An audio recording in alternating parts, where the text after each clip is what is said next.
হুগলি ডিস্ট্রিক্টে তারকেশ্বরের কাছে জলসায় গেলাম। এর থেকে বড় ঢাকা প্যান্ডেল, প্যান্ডেলের পাশে গাছ।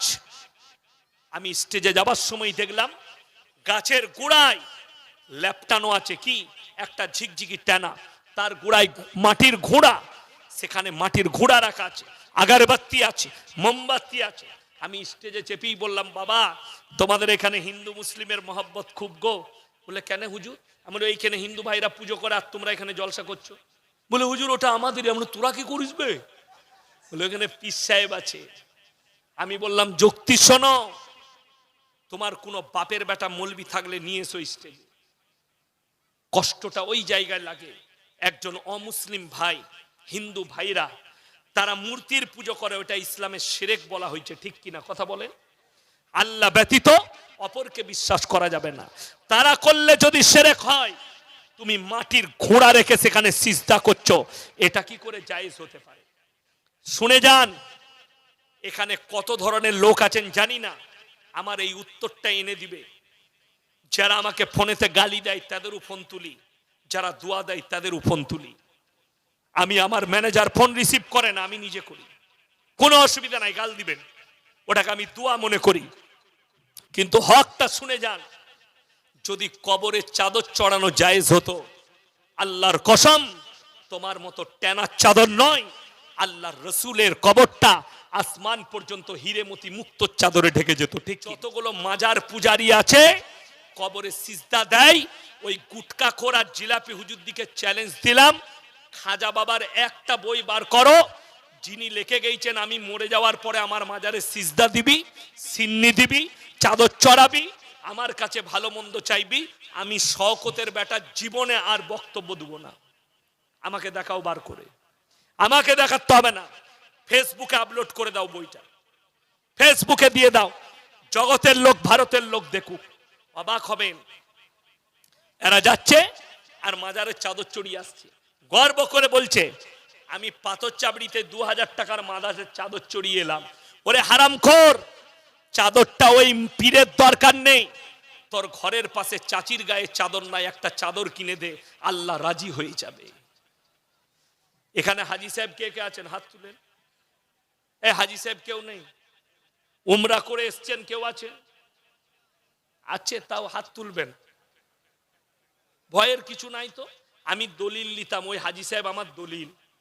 মক্কা থেকে মদিনা 430 থেকে 470 কিলোমিটার রাস্তা। কত বললাম? 430 থেকে 470। কিন্তু অবাক হবেন, এইটুকু এতটা রাস্তার মধ্যে একটাও মাজার নাই। আমার বাড়ি থেকে এইখানে আমাকে ড্রাইভার বললে 82 কিলোমিটার রাস্তা হলো, 82,000-এর বেশি মাজার আছে। ঠিক বললাম না ভুল বললাম? অবাক হবেন, আমি যদি মিথ্যা বলে থাকি শুনবেন। কালকে আমার গাড়িতে চেপে চলুন, আমি সেই গ্রামে নিয়ে যাব, সেই মাজারের কাছে নিয়ে যাব। এতটা সাহস আছে এই শওকতের বেটা। আমি বলে গেলাম, কেউ বাপের বেটা হলে আমার গাড়িতে চাপুন, কোনো অসম্মান নয়। এসি মেহমানখানায় রাখবো, ঘরেতে 6 কেজি না 7 কেজি মাগুর মাছ জিয়ানো আছে, খাওয়াবো। মাদ্রাসায় খাওয়াবো না, আমার বাড়িতে খাওয়াবো। তোমাকে সকালবেলায় সেই মাজারে নিয়ে যাব। আমাকে বিচার করতে ডেকেছিল, কি হয়েছে? একদল বলছে ওরস করবো, আর একদল বলছে করতে দেবো না। আমাকে পাঠালো, কোথা থেকে? থানা থেকে, যান আপনি বিচার করুন। আমি গেলাম, আমি বললাম তোমরা কেন করতে দিবে না? আর তুমি যে ওরস করছো, বাবা এই যে মাজারটা এখানে কে শুয়ে আছে? হুজুর কেউ নাই। তাহলে কি আছে বে? বললে পাথর চাবড়ি থেকে পাথর এনে মাজার করেছি। ইমানদারির সঙ্গে বলুন, ইসলাম সত্যর উপরে টিকে আছে না মিথ্যার উপরে? সত্যর উপরে টিকে আছে।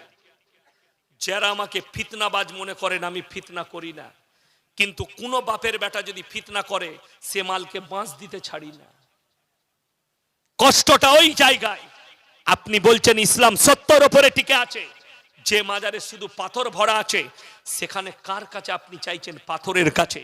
অবাক হবেন, হুগলি ডিস্ট্রিক্টে তারকেশ্বরের কাছে জলসায় গেলাম। এর থেকে বড় ঢাকা প্যান্ডেল, প্যান্ডেলের পাশে গাছ।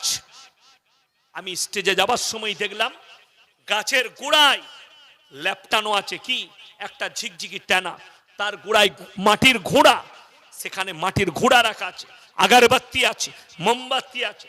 আমি স্টেজে চেপেই বললাম, বাবা তোমাদের এখানে হিন্দু মুসলিমের মহব্বত খুব গো। বলে কেন হুজুর? আমরা এইখানে হিন্দু ভাইরা পুজো করে আর তোমরা এখানে জলসা করছো। বলে হুজুর ওটা আমাদেরই। আমরা তোরা কি করিস বে? বলে ওখানে পীর সাহেব আছে। আমি বললাম যুক্তি শোনো, তোমার কোনো বাপের বেটা মৌলবি থাকলে নিয়ে এসো স্টেজে।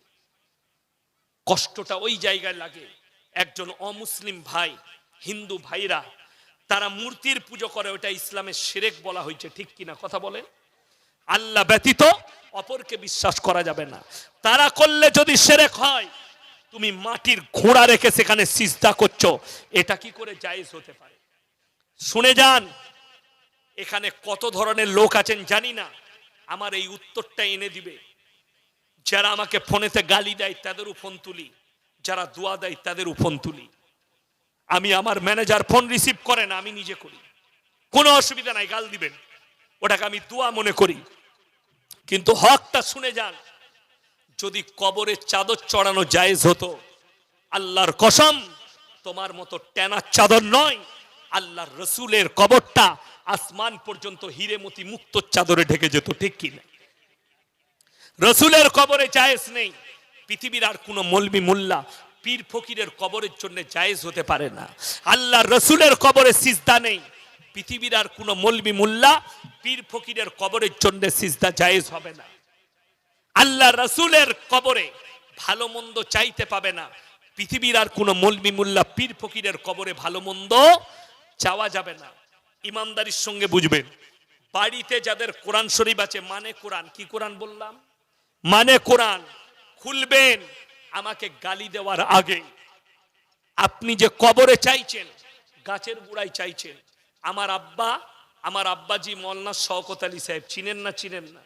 বাবাজি নাম করলেন, ইনাদের অন্তরের মানুষ, তিনাকে কোনোদিন এই এলাকায় পেলে প্রশ্ন করবেন। আপনার ছেলে বলে গেছে, থানাটার নাম রাইনা থানা, বর্ধমান জেলা, দক্ষিণ দামোদর। চিনেন না? চিনেন না? নাম শুনেছেন? ওই রাইনা থানায় জলসা করতে গেলাম, বাপ বেটা এক স্টেজে। কালকে মেমারি ডাঙ্গাপাড়ায় আছি, বাপ বেটা এক স্টেজে, কালকেই থাকবো এক জায়গায়, মেমারি ডাঙ্গাপাড়া।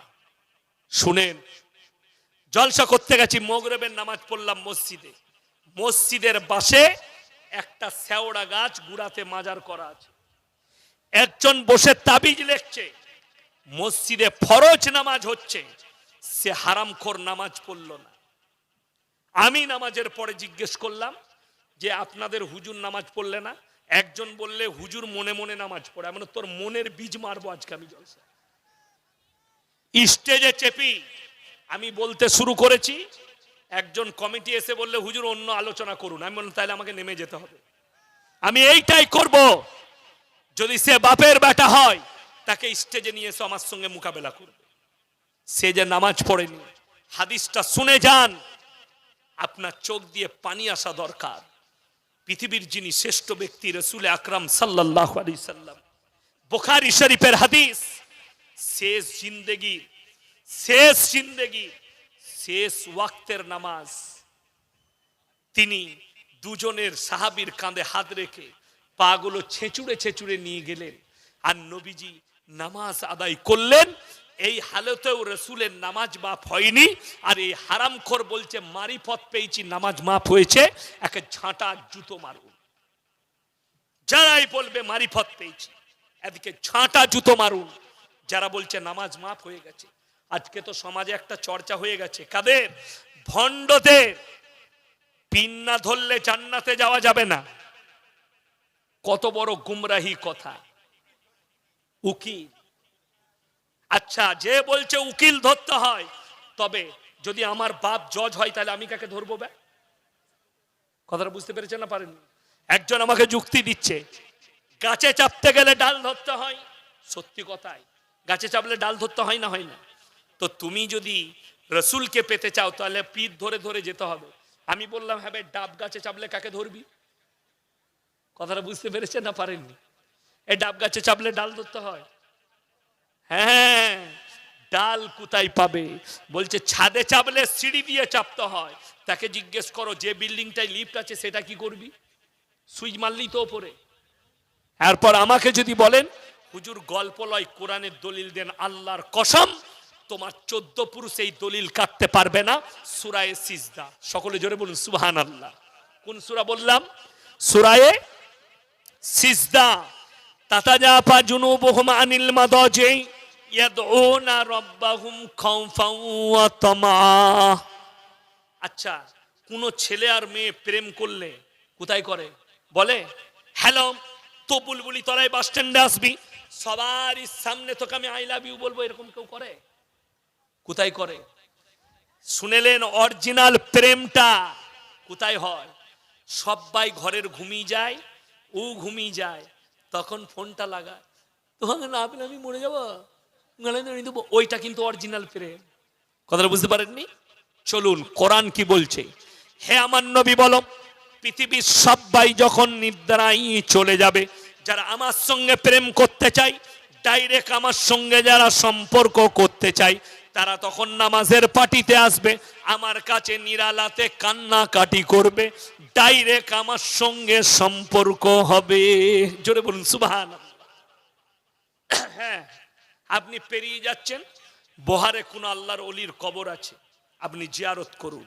কবর জিয়ারত করা জায়েজ, মায়ের করবেন, বাপের করবেন, বন্ধুর করুন, প্রতিবেশীর করুন, বড় আলেমের করুন, কোনো নিষেধ নাই। কিন্তু কবরে ভালো মন্দ চাইতে পাবেন, চাওয়া যাবে না। কেন? কোরআন 17 পারা, কত পারা বললাম? 17, শেষ পৃষ্ঠা, শেষ রুকু। ইয়া আইয়ুহান নাসু যুরিবা মাসালুন ফাসতামিউ ইন্নাল্লাযীনা তাদউনা মিন দুনিল্লাহি লা ইয়াখলুকু দুবাবান ওয়ালা বিসতামাউন ওয়া ইয়াসলুবুহুমুদ দুবাবু শাইয়ান লা ইয়াস্তানকিদুহু মিন।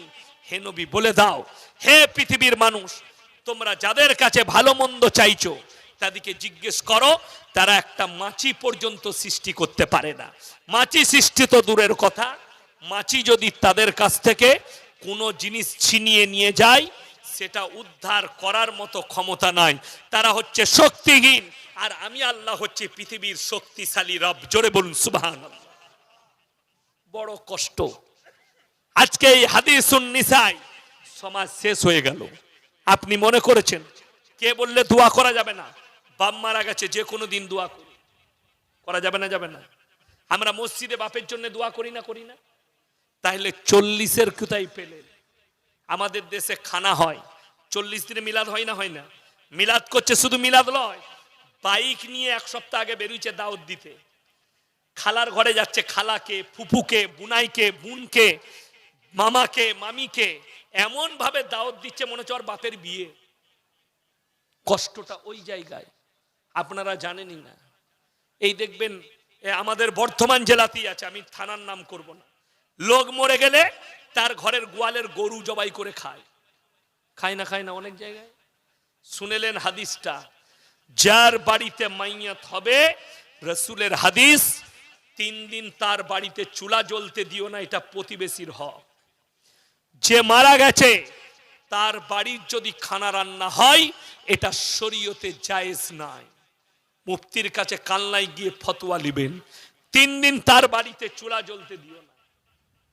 আমি একটা থানায় গেলাম, একটা আমার আত্মীয় মারা গিয়েছিল, বসে কাঁদছে বেটা, এসে বলছে ভাই হেলেটা করে দিলাম। হেলেটা কি করে দিলাম বে? জুড়া চাষের হেলে একটা চালিয়ে দিয়েছে। কি বুঝলেন?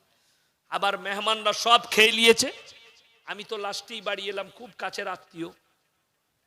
শেষে যখন ওরা খেতে বসেছে কর্মীরা, তখন পালুয়ের ভেতরে, পালুয়ের করে শুধু ভুনা গোস্তর বালতিটা তুলে রেখে দিই, বলে ওই মালটা লিয়ায়।